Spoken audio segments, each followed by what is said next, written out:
Hello, hello, hello! Hello Philippines! Hello world! Panibagong buhay, panibagong pag-asa!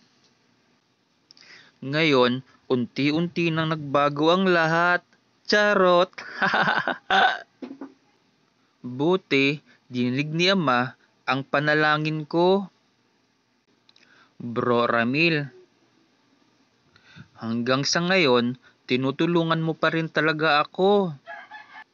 Sa bunso namin si Buboy at sa panganay namin si Kuya Dong at sa asawa niya si Sorry.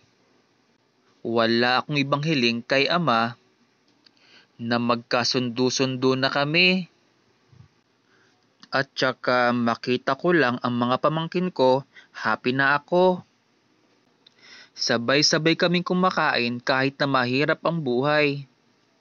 Basta kumpleto ang pamilya. Nagkamali na ako noon.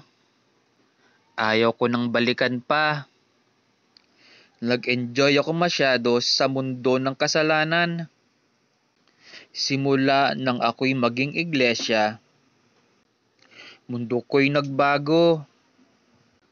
Kaya nga ang intro ko sa vlog ko, panibagong buhay, panibagong pag-asa.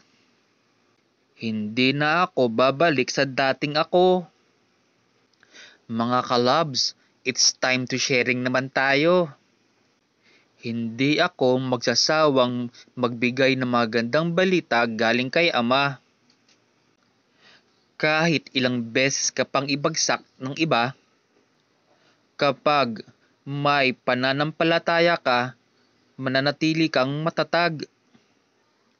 Ama, kung ito'y kaloob ninyo sa akin, at ito'y hindi hadlang sa pagtupad sa aking tungkulin, naway ipagkaloob ninyo sa akin.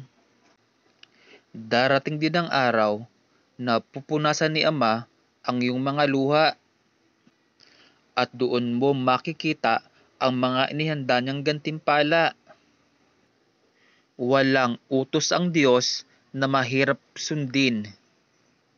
Sa tunay na masunurin, nagiging mabigat lang doon sa mga masuwayin. O paano mga kalabs, hanggang dito lang muna tayo. Sa ibang araw na lang ulit. At marami pa tayong isi-share sa inyo. Mga magandang balita galing kay Ama. At sisikapin kong mailahad ang mga natutunan ko. O paano, hanggang dito na lang. Magpapaalam na ako sa inyo. Paalam. Bye-bye.